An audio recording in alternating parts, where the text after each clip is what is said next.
Salut les amis, c'est Isma, bienvenue sur Ce qui me fait kiffer, la chaîne YouTube qui mélange pop culture et street culture. C'est un plaisir de vous retrouver ce mercredi 22 pour l'épisode 4 de The Mandalorian.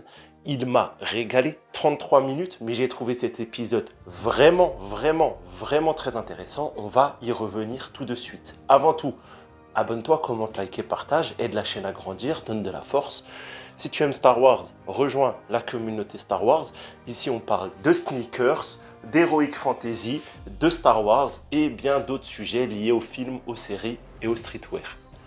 Bon, ça c'est fait. Maintenant, cet épisode 4, que raconte-t-il? Eh bien franchement, il nous a, contrairement à ce que j'imaginais, proposé un petit épisode court avec lui ce que les gens appellent de la quête secondaire, du RPG voilà, une mission, tout ça, une quête FedEx, appelle ça comme tu veux. Moi, en tout cas, je trouvais ça très intéressant. On commence sur une belle scène d'introduction avec de l'entraînement mandalorien.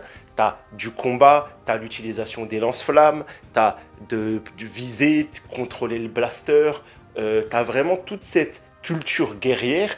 Et moi, j'aime beaucoup les scènes d'entraînement. Ceux qui me connaissent le savent, que ça soit dans Rocky, que ça soit dans Boba Fett. Voilà, les scènes d'entraînement, moi, je kiffe toujours. Et là, avoir une scène d'entraînement avec plein de Mandalorian, vraiment très stylé, et ben moi, c'est bon, c'est gagné, tu vois.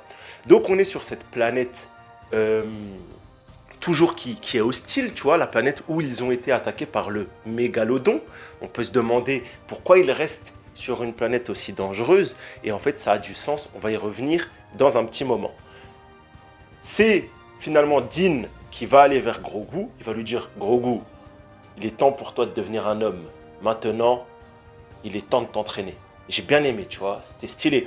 On essaye de faire évoluer le personnage de Grogu qui reste dans sa puérilité, et du coup il faut en faire un vrai Mando, tu vois, un vrai Mandalorian. Et du coup, il va l'opposer à un gosse quelconque, le gosse qu'on a vu dans l'épisode 1, celui qui a reçu son casque. Et en fait, on va apprendre plusieurs choses. Déjà, c'est l'enfant de Prévisla, de Paz Vizsla, pardon, excusez-moi, c'est l'enfant de Paz Vizsla. Et on va découvrir que Paz Vizsla n'est pas tant que ça un bolos, tu vois. En vrai, il est sympa, c'est juste que, voilà, en tant que second du campement, il doit, tu vois, faire preuve un peu de désobligeance, voilà, être hautain, être un peu chiant, tu vois, comme tout chef digne de ce nom. Bref, Grogu et le fils de Paz Vizsla vont s'entraîner ensemble. Grogu va finalement prendre le dessus en utilisant à la fois la force et à la fois la technique mandalorienne. Bon, Stirka, tu as raison. Je pense qu'on va vers un Grogu avec son casque. Je sais pas, c'est pour quand on aura un Grogu mandalorien. Après, est-ce qu'on aura toutes les espérances que certains ont?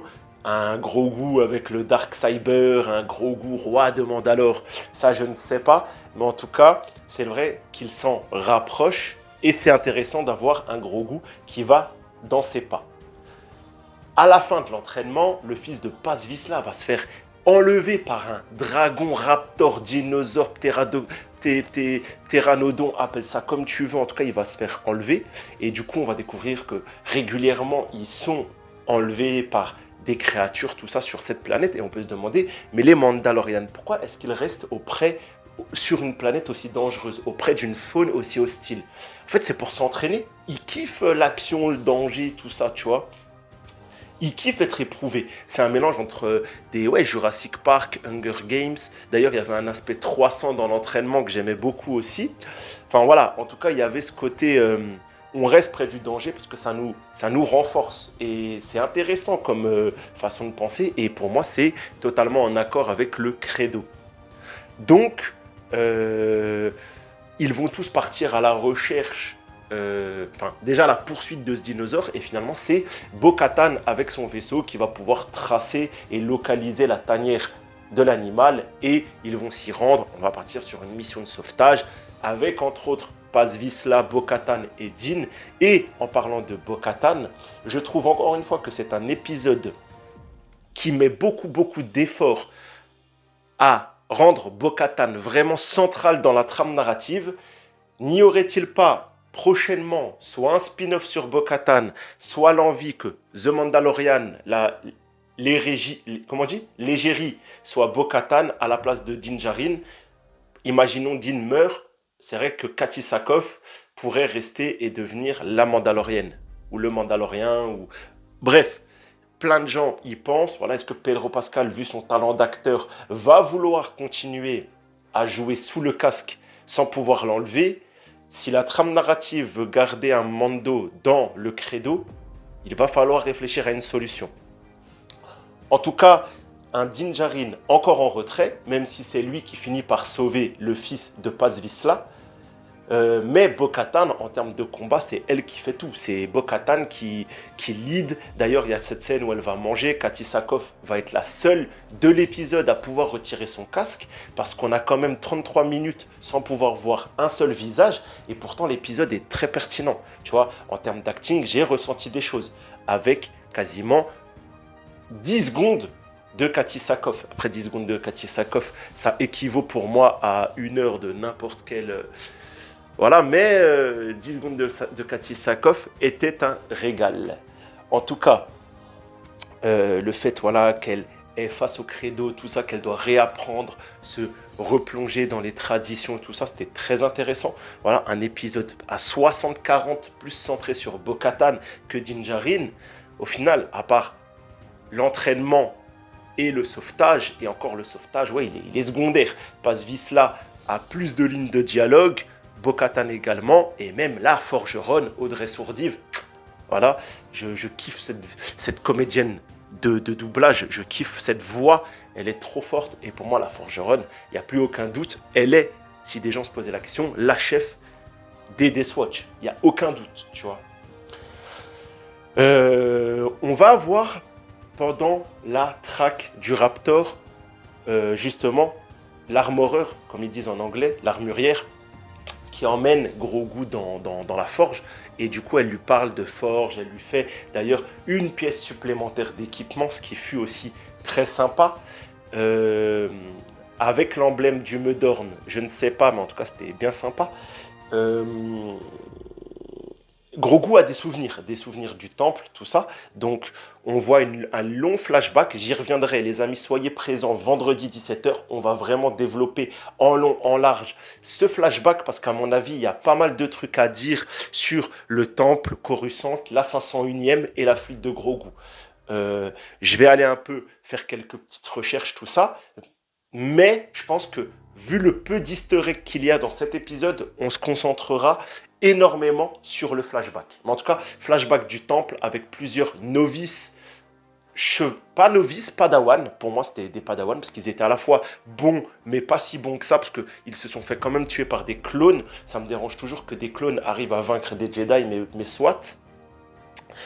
Voilà, en tout cas, on reviendra là-dessus, tout ça. Et Grogu s'est finalement enfui. Et on voit qu'il y a quelque chose de central avec la fuite de Grogu. Ça va être développé, on le sent. C'est un petit teasing pour la suite. Ça va se finir avec toute l'équipe qui revient avec le fils de Paz Vizsla. Paz Vizsla, on a l'impression que ça y est, les rancœurs et les tensions sont réglées entre lui et Din Djarin. Il ramène également les bébés raptors. Vont-ils les monter? Pourquoi pas, ça peut être sympa d'avoir une petite flotte de créatures volantes avec des Mandaloriens qui les chevauchent, style les dragonniers d'Eragon, mais avec des lance-flammes et des jetpacks. Et excusez-moi, ça a dû faire un peu de bruit. Et on peut finir sur cette discussion entre Bo-Katan et la forgeronne qui va un peu la rafistoler, tout ça. Elle va lui dire qu'elle a vu le mythosaure premièrement. L'armurière, un des... Comment on dit? Impossible de la... Tu vois? Elle reste... on dirait, elle le savait, tu vois? Impossible de la troubler, la meuf, trop forte. Et par contre, elle prend un peu second degré l'histoire du mythosaure. Mais... elle lui... De toute façon, je pense qu'elle voit un avenir pour Bo-Katan. Elle voit que c'est Bo-Katan, un jour, qui sera à nouveau sur le trône de Mandalore. Mais en tout cas, un échange très intéressant. Voilà, souvent je me suis trompé dans mes précédentes vidéos concernant The Mandalorian, j'aimerais y revenir. Souvent j'ai fait l'allusion des Night Hall et je disais que c'était les opposés au Death Watch et que c'était les descendants, eux, des protecteurs. Alors oui et non. Déjà Night Hall, pour ceux qui ne regardent pas la version anglaise, c'est Niteowl. Ça se traduit par hibou. Hibou, c'est l'emblème qu'ils ont sur le casque et sur l'épaulière.